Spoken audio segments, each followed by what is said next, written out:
This is SpaceTime, Series 24, Episode 131. Coming up on SpaceTime, unlocking the secrets of star formation. The Lucy mission to the Trojan asteroids of Jupiter continues despite its crippled solar array, and China continues its campaign to launch more spy satellites. All that and more coming up on SpaceTime. Welcome to SpaceTime with Stuart Gary.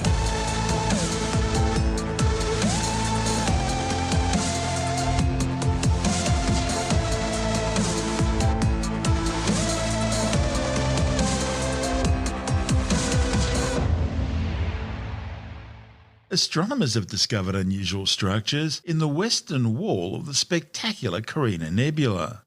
The findings, reported in the astrophysical journal Letters, show a series of long parallel ridges deep inside star-forming molecular gas and dust clouds.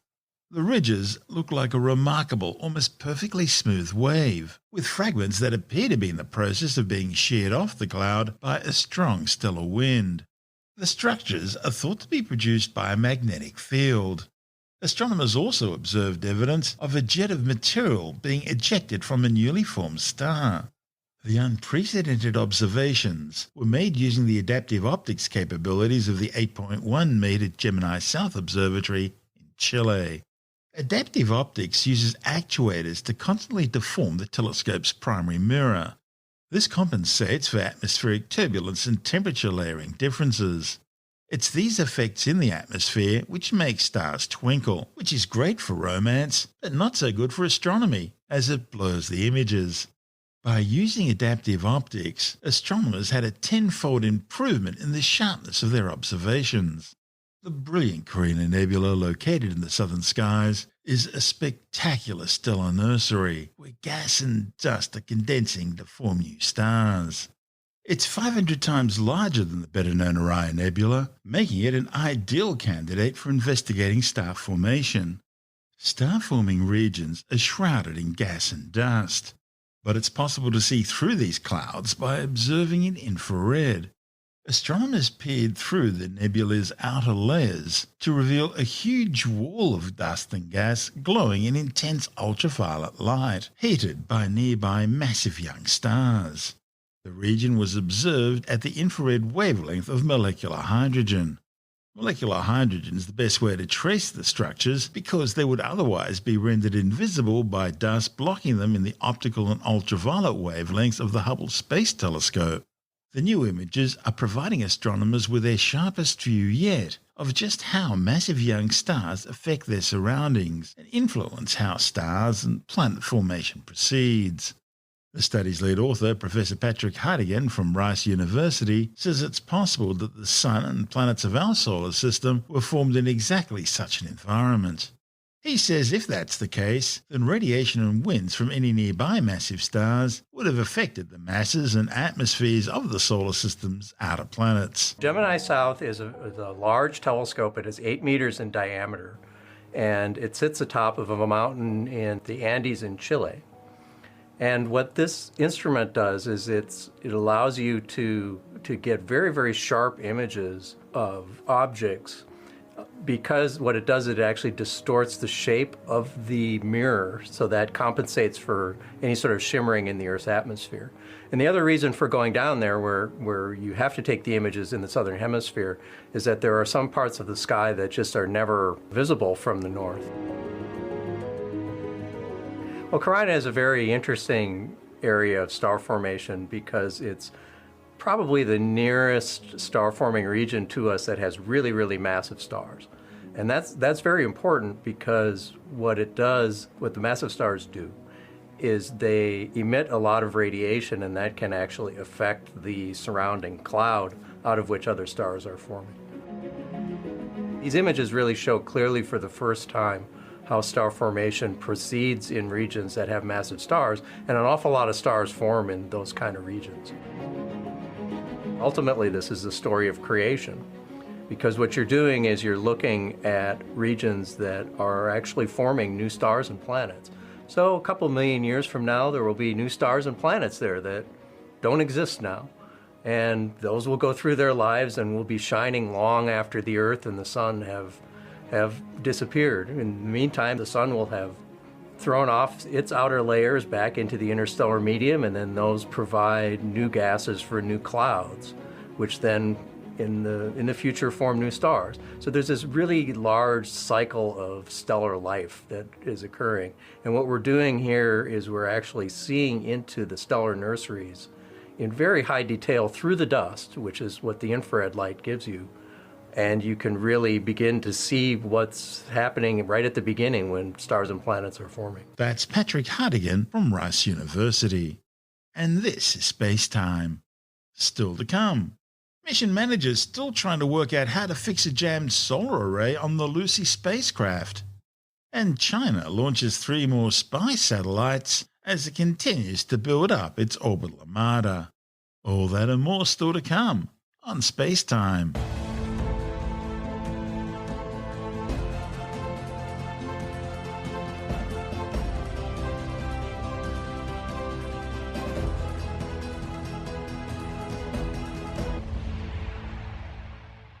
NASA mission managers are still trying to work out how to fix a jammed solar array on the Lucy spacecraft. Lucy is on a 12-year mission to study Jupiter's Trojan asteroids.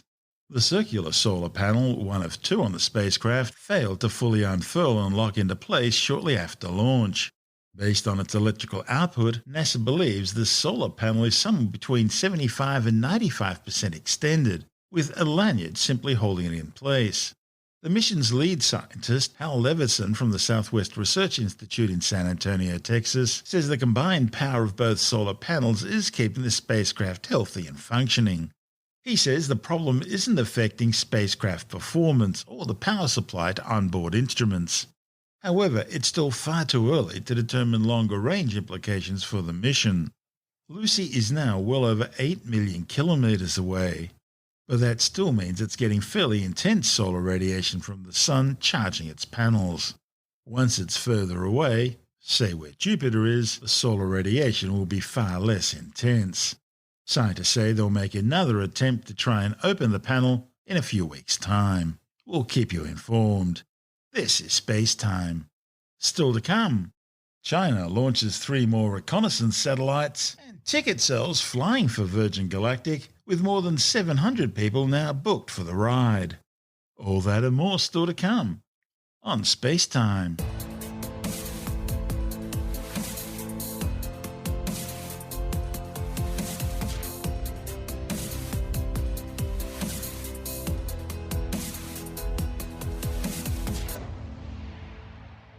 China has launched 3 more reconnaissance satellites. The latest missions both flew from the Jiuquan Satellite Launch Center in northwestern China. The first to fly was a Xialing 1 Golfeng 02F high-resolution optical remote sensing satellite. It was launched aboard a Kuaizhou 1A rocket. It was the 12th flight for this 20-meter tall solid-fueled launch vehicle. The successful flight was followed days later by the launch of a Long March 2C rocket, also from Jiuquan, this one carrying 2 Yaogan 3202 spacecraft. Now, Beijing described the Yaogan 32 as remote sensing satellites for the Ministry of Agriculture, keeping an eye on things like crop yields and forestry.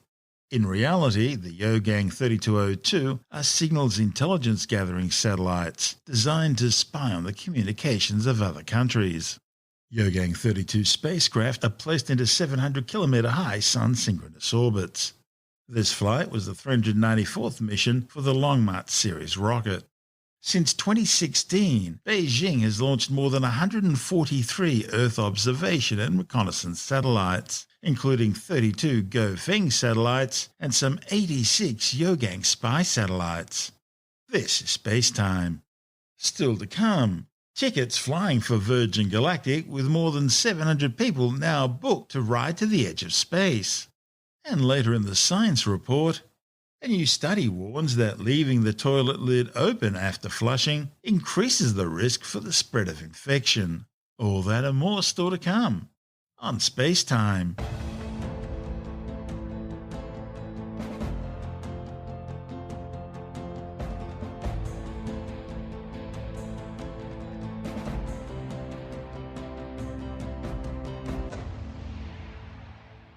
It's been revealed that Virgin Galactic now has around 700 people booked for its rocket plane flights to the edge of space. Reports claim 100 tickets alone have been sold since the company's founder Richard Branson took his trip earlier this year. And the price has gone up too, from the original $200,000 to $250,000 per seat up to around $450,000 for a ticket today. Virgin Galactic was expecting to be flying commercial passengers by now, but missions are on hold after tests revealed some concerns about the materials being used in the spacecraft. In fact, Virgin was forced to postpone a planned suborbital test flight for members of the Italian Air Force because of the issue. The company now hopes to begin commercial flights later next year. Meanwhile, Virgin Galactic's main competitor on the space tourism front, Blue Origin, is also expecting to commence commercial operations soon.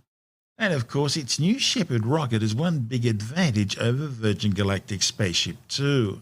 That is, it actually passes beyond the Kármán line, the 100-kilometre altitude which marks the internationally recognised official start of space. New Shepard also launches like a rocket from a conventional launch pad. Virgin Galactic's Spaceship 2 rocket plane, on the other hand, is drop-launched from an aircraft at 50,000 feet. It then fires up its onboard rocket engine and shoots to an altitude of around 86 kilometres. That's above the 80-kilometre mark which America uses to classify people as astronauts, but still well below the internationally recognised boundary. This is SpaceTime.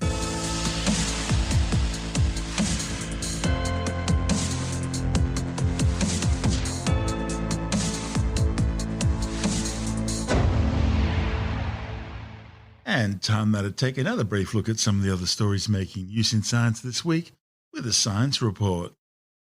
A new study warns that leaving the toilet lid open after flushing, uncovered trash cans and defective plumbing drains are all playing a significant role in spreading infections in public restrooms.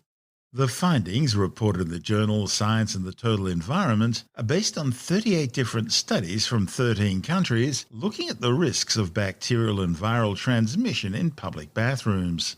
The results showed widespread evidence of contaminated surfaces as a cause of fecal-oral transmission in public toilets in restaurants, workplaces, commercial premises, and universities. But there was no documented instances of airborne-related infectious disease transmission. Still, the authors found that bioaerosols can potentially be transmitted throughout a multi-storey building by defective plumbing, and that leaving toilet lids open after flushing can disperse contaminated droplets beyond a metre. Researchers also found that uncovered trash cans in public bathrooms are also a risk, especially if they're located under or close to electric hand dryers. Iran has boasted that it's almost doubled its stockpile of enriched uranium. Tehran says it now has more than 210 kilograms of uranium enriched to 20% and 25 kilos enriched to 60%. The Islamic Republic has progressively abandoned its commitments to its 2015 Vienna Nuclear Non-Proliferation Treaty. The 2015 agreement with Britain, China, Russia, France, Germany and the United States offered Iran sanctions relief in return for abandoning its development of nuclear weapons and the missiles needed to deliver them. But the Islamic Republic has repeatedly broken its agreements, including the development of nuclear-capable missiles under the cover of a thinly disguised space program, refusing access to International Atomic Energy Agency weapons inspectors, and refusing to disclose the location of key nuclear weapons components in its possession. The International Atomic Energy Agency says Iran started using advanced centrifuges to enrich uranium in September 2019. Despite the numbers given by Tehran, the United Nations nuclear watchdog says Iran's real stockpile of enriched uranium now stands at over 3,241 kilograms, well over 16 times more than the limit laid down in that 2015 deal. Then in February this year, the United Nations nuclear watchdog discovered that Iran has started producing uranium metal, which is used in nuclear weapons. 2 months later, in April, both the German and Swedish intelligence agencies warned of growing efforts by the Islamic Republic to obtain nuclear weapons technology. In response, the oil-rich nation insists its nuclear program is for peaceful power generation only. A new study has confirmed that microplastics will continue to pollute the Earth's atmosphere for years to come. The findings, reported in the journal Nature, are based on models of the kind of impact airborne microplastics are likely to have on Earth's climate. Aerosols in the atmosphere can warm or cool a climate based on whether they absorb or scatter radiation. But this study is the first to calculate the global climate effects of airborne microplastics by using climate modelling. Microplastics were found to scatter radiation in the lower part of Earth's atmosphere, and that suggests they might have a minor cooling effect. However, the amount of plastic ending up in landfills and the environment is expected to double over the next 3 decades. So the authors warn that mismanaged plastic waste could have a strong impact on climate in the future and may already be playing a role in local atmospheric heating or cooling. Apple are progressing with development of their new 5G modem for their MacBook laptops. With the details, we're joined by technology editor Alex Zaharov-Reutt from ity.com. Apple has always been trying to make its own technologies. We saw this most recently with its new M1 processors. But one of the things it's been trying to do for some time is work on its own 5G modems. Apple famously broke off with Qualcomm a couple of years ago. They had a big lawsuit against each other. Apple was relying upon Intel to make 5G modems, and Intel couldn't quite do it. So Apple ended up buying Intel's modem division for $1 billion and signed a deal with Qualcomm. And of course, now the 5G chip inside is a Qualcomm chip. But Apple doesn't like that. They like to have their own technologies, their own graphics, processing units, their own CPU. And they've done that with as many technologies as they can. And the next one off the rank is the 5G modem. So future Apple devices, including the Macs and the MacBooks, will come with Apple's own brand of 5G modem. You know, they will have that ready in the next couple of years, no doubt, and then they won't need Qualcomm anymore. When I think of a modem, I think of a... This is different, I take it. This is a built-in modem inside the Mac. Yeah, inside your iPad, inside your iPhone, and inside future Macs, there'll be a little modem, which is basically a shrunken version of the modem that you have sitting powering your fiber optic or VDSL connection. And obviously, it's just a chip on the motherboard with some supporting chips, and it connects to the antennas that are in the phone, tablet, or computer. And it talks to the wireless signals that are in the air. Being able to own your own modem technology, as well as your own CPU or graphics and other technologies, means you don't have to pay a middleman. You don't have to pay royalties. One of the big things that Apple was annoyed at with Qualcomm at was that it was charging royalties to the original equipment manufacturers that were making Apple's technologies, and they were charging Apple as well. So they were accusing Qualcomm of double dipping, and Apple tried to do an end run around Qualcomm by partnering with Intel. But there was a problem where Intel's technology just wasn't as fast or as good as Qualcomm's. And in the end, Apple had to face reality and do the deal with Qualcomm again so that they could guarantee that the iPhone models would have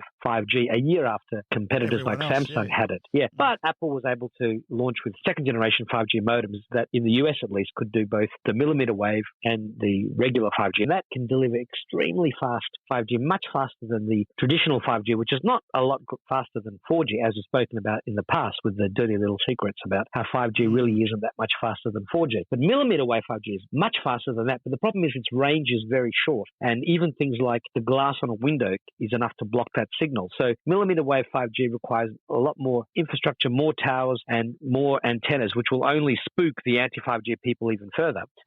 Meanwhile, isn't 6G where we're heading now? I mean, I know the European Space Agency are already looking at developing 6G hubs. Sure, look, 6G is a good decade away. I mean, oh, really? Well, the transition, I mean, look, maybe it'll come sooner than that because humanity seems to speed up its technological delivery and manufacturing and adoption. It's a version of Moore's Law, I guess. Yeah, but, you know, we had analog, then we had 1, which was 1G, then we had 2G, which was the first GSM phones, and we had 3G and 4G, and there's sort of been at least a decade between those developments. I mean, so it's 6G, yeah, they're talking about it now, and I mean, I remember talking about 6G before 5G when people were talking about 5G, and I used to ask them, well, what does 6G look like? And they would say, look, we don't want to talk about it yet, let's just get 5G on the table. Now that 5G's here, it's going to go through many evolutions, there'll be 5.5G, so we're going to see improvements to 5G, but 6G, well, I don't think it'll be like Star Trek teleportation yet, that might have to wait till 8 or 9G, but it's coming. That's Alex Zaharov-Reutt from ity.com.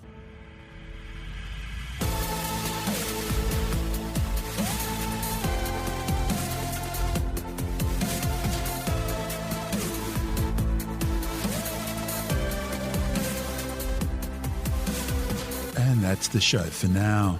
SpaceTime is available every Monday, Wednesday and Friday through Apple Podcasts, iTunes, Stitcher, Google Podcast, Pocket Casts, Spotify, Acast, Amazon Music, Bytes.com, SoundCloud, YouTube, your favorite podcast download provider, and from spacetimewithstuartgary.com. SpaceTime's also broadcast through the National Science Foundation on Science Zone Radio and on both iHeartRadio and TuneIn Radio. And you can help to support our show by visiting the SpaceTime store for a range of promotional merchandising goodies, or by becoming a SpaceTime patron, which gives you access to triple-episode commercial-free versions of the show, as well as lots of bonus audio content which doesn't go to air, access to our exclusive Facebook group, and other rewards. Just go to spacetimewithstuartgary.com for full details. And if you want more SpaceTime, please check out our blog, where you'll find all the stuff we couldn't fit in the show, as well as heaps of images, news stories, loads of videos, and things on the web I find interesting or amusing. Just go to spacetimewithstuartgary.tumblr.com. That's all one word, and that's Tumblr without the E. You can also follow us through @StuartGary on Twitter, @SpaceTimeWithStuartGary on Instagram, through our SpaceTime YouTube channel, and on Facebook, just go to facebook.com/SpaceTime with Stuart Gary. And SpaceTime is brought to you in collaboration with Australian Sky and Telescope magazine, your window on the universe. You've been listening to SpaceTime with Stuart Gary. This has been another quality podcast production from Bytes.com.